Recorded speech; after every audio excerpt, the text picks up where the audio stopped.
Kevin Payne. Kevin, thanks for joining us today and throughout the week doing the radio show. It's fun doing this together this week. Yeah, thanks for having me. Me subbing in for Chris Liss is akin to Mike Trout taking over for Vernon Wells last year, where the young rookie with a good pedigree comes along and takes the place of the grossly overpaid veteran. So that's basically what's happened so far this week. The only question is, how do we take on Liss's weighty contract in the first place? But anyway, back-ended. Well, it'll be back-ended. That'll be fine. Yeah. All right. We had to fire Broadband Sports for that one, for hoisting that one on us here.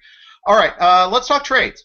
You made a big deal in the RotoWire Staff Keeper League. I made a couple of them. We're coming from different perspectives, but I think yours is interesting because you traded away 2 closers, got a lot of good keepable players, yet you're not necessarily punting. I mean, trading a closer is never really a sign of surrender. Yeah, you already have built up a good surplus in saves anyhow, so it doesn't preclude you from even competing. No, I think saves and stolen bases are the 2 categories you can kind of go ahead and deal away if you've got a comfortable type of lead. Now, the deal I made, I got Jonathan Singleton, who I'm very happy with, can be a cheap keeper for years to come. And ironically, I trade Brandon League, and that night he blows the save and no longer has the job. We know with closers, there's a lot of turnover all the time, and on any given day, they could get hurt, they could lose their job. So I was fine with doing that. I also traded away Rafael Soriano, who when I drafted this year for $24, I had the mindset that if I have to scrap this, he's going to be a really good guy to go out and put out there on the market.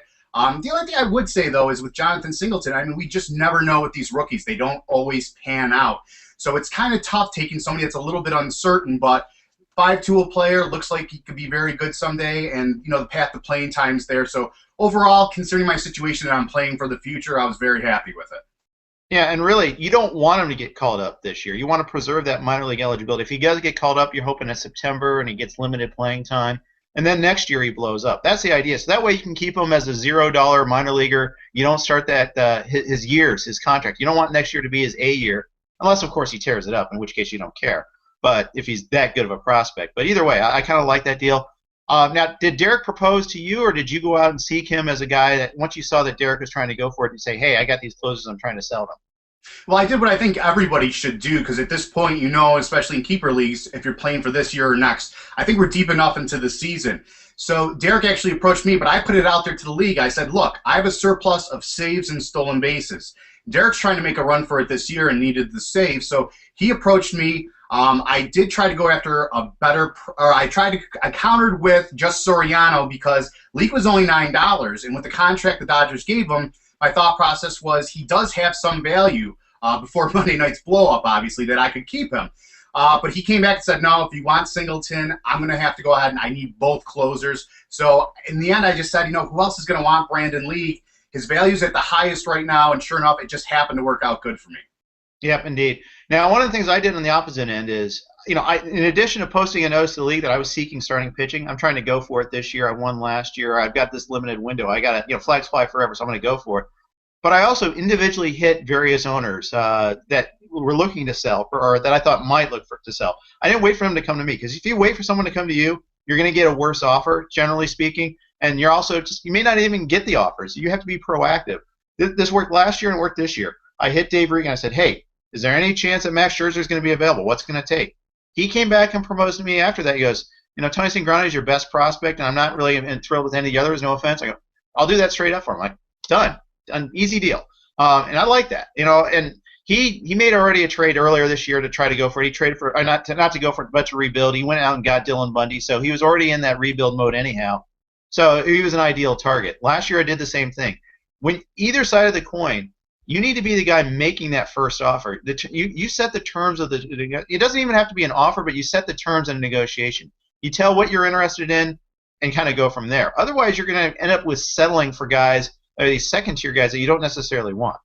Yeah, so much of fantasy baseball is the part of playing the GM and managing your team and trying to get these trades done. The first point you brought up that I like that I can't stress enough, and I'm a huge believer in, is go for it this year. You don't know what's going to happen down the road, and that prospect you have who's cheap and young, he could get hurt. He could not live up to his billing, as I said earlier. So I'm always in the mind frame of going for it. And I do like the strategy of reaching out to people. First of all, anybody on your team should be available. It might come at a huge price, but you should never say, you know what, this guy's off limits. I'm not going to deal him. There's no way, no how. Matt Harvey's off limits. Okay, well, what if I was going to offer you Shelby Miller for him? You know, that's pretty even. Or Shelby Miller in another piece. That's pretty even. So open up the dialogue. The only thing I can't stand is always go ahead, and if you're going to offer them something in a trade, don't have it be so crazy, because that could totally cut off the communication between you two working out a deal. It's always good, like you did with Regan, to go ahead and say, look, I'm looking at Max Scherzer. Can we get something done? And sure enough, you go back and forth a little bit, deal done. And it's pretty, as I said, pretty easy at this point. You know if you're going for it, or you know if you're playing for next year. And obviously Regan knows where he is. You know where you are. You guys were able to work out a deal.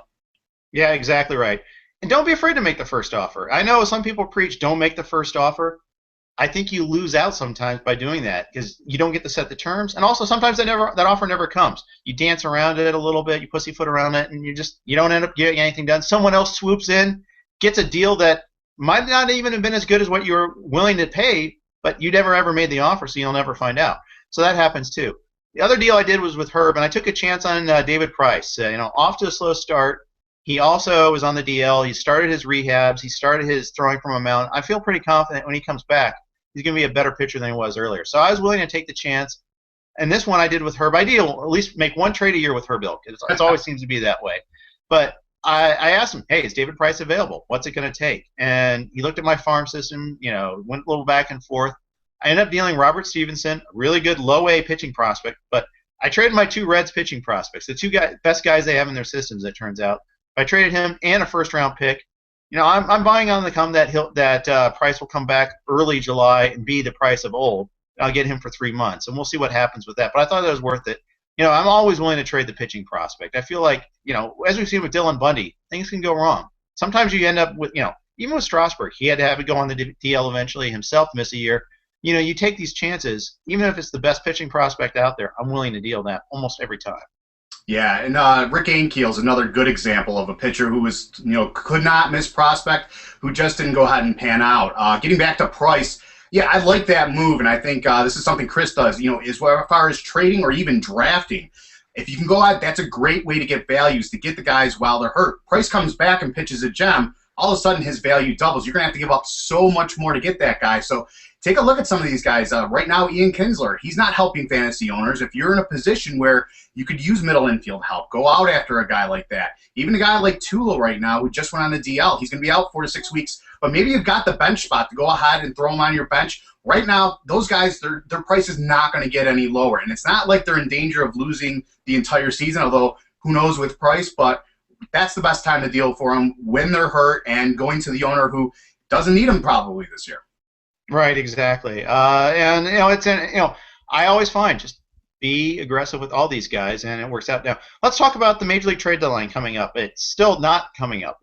We're over a month away, but we've had so little actual talk. We're starting to actually hear rumors now. Jonathan Papelbon has been rumored to be available possibly. The Tigers maybe had been mentioned. Maybe Castellanos for Jonathan Papelbon. If you're the GMs for those respective teams, who says no? Gosh, that's a good question. I don't think either of them do. The Phillies are not going to go anywhere this year. Cliff Lee's another guy that's probably going to be on the trading block. We could see him get moved once again. I don't think you do say no. I think that the Phillies, you look at their outfield, Dominic Brown, obviously we've seen what he's been able to do.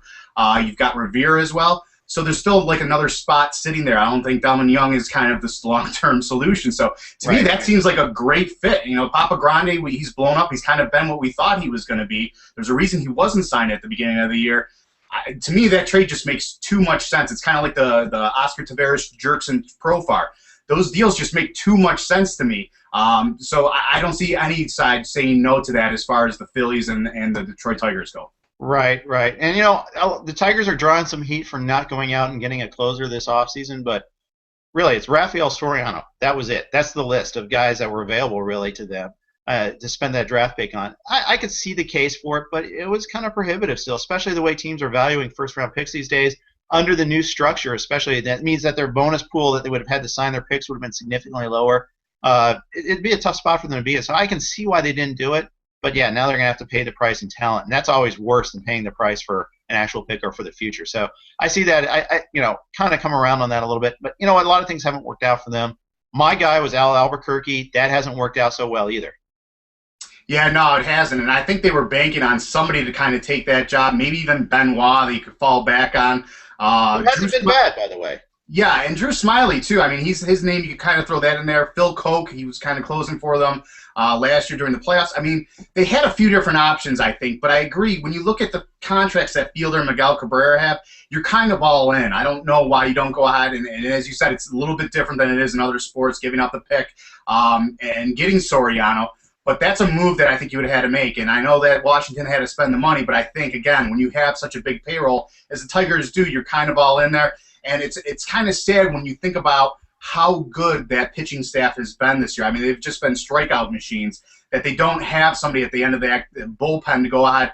Just cost Verlander the game, 2 days ago. So a little bit mystifying, and we'll see what ends up happening. But I got to think that the Tigers are in the market for a closer or somebody they can bring in. And again, Papelbon just makes a ton of sense. Yeah, and you know what the thing is, I still think I defended the Tigers for not signing Soriano out there, and probably still do, but nonetheless, a full season of Soriano plus a draft pick to be named later, which is going to be towards the end of the first round anyhow, yep. Which will end up being someone that will be somewhere 2-3 years down the line, versus giving up giving up Castellanos, and you only get a half season of the closer. It's well, I guess it's more than that. It'd be 2.5 years because accounting for the future years on Soriano's contract, but still. Like you said, the narrowing window, they would have been better off just biting the bullet then. But anyhow, Phillies are the team that seems like they have the most talent available for trade, even though they haven't committed to selling yet. But who else are we looking at as possibly being sellers? Who else might be available there? We should be ready for seeing the names come across the eye get tight. Gosh, I think you got to go to the really bad teams. I think you might look at Houston, but more so probably the Miami Marlins. We've talked about Stanton. It doesn't look like they're going to give Stanton the contract. Maybe they will. Maybe Yelich works out. Maybe Marisnik works out. Who knows? But, I don't think it's necessarily going to be Stanton, but maybe Ricky Nolasco, who's had a very decent year. Maybe he's the guy that goes ahead and gets. Kevin Slowly got bombed the other night, and I know your thoughts on him, but hasn't pitched terrible. It's another arm. Teams could always use a starting pitcher. So I would think like teams like that, I don't think the Angels are going to give up any time, even though the record says that maybe they should. They're in win-now mode. Obviously, they're not going to give up. So I think maybe those teams like, as I said, the Miami Marlins would make a lot of sense. Kind of those bottom teams will look towards the contenders and do what we do in fantasy baseball and keeper leagues. Go ahead and start looking, try to pick up some pieces for the future, some guys with decent contracts or good prospects to help build your minor league system. We've seen the Rays do that time and time again, whether it's been at the trade deadline or more so in the offseason. You think about the Matt Garza deal a few years ago where they basically just blundered and took everybody out of the Chicago Cubs farm system, and now you're seeing the Cubs having, under the new Theo Epstein regime, having to rebuild all that, and Chris Archer and some of these guys, Hector Lee had a knee injury, but some of these guys paying dividends. Chris Archer's up with the rotation right now, so it'll be interesting to see. Is anybody else out there, any other teams that I didn't mention that you think might be going ahead and selling here as the trade deadline approaches? Well, I tried to look at this a little systematically. The Astros have nothing to sell, so not them. But Minnesota Twins, Justin Morneau, Josh Willingham, I think both should be gone.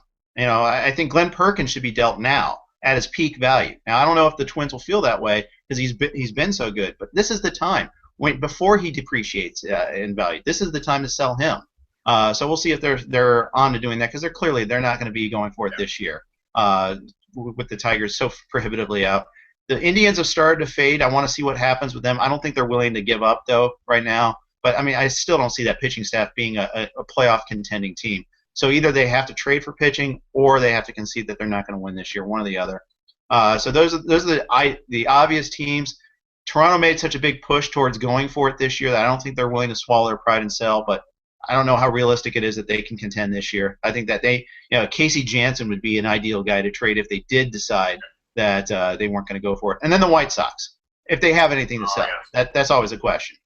Yeah, no, that's a good question. I know on our radio show we talked with Joe Sheehan, and I think Konerko's done. You hope maybe he gets on a hot streak and has that kind of veteran presence. If you believe in something like that, maybe he's a little bit valuable. Alexi Ramirez, maybe Adam Dunn. I'm not sure if you can unload the contract and you're willing to swallow a 181 batting average, but he's somebody else to take a look at. But, yeah, that's a team that you look in their minor league system and even the guys they have right now, and there's not a lot of great hope for the future. So that's a team where they should definitely be on the phone and seeing what they can do as the trade deadline approaches.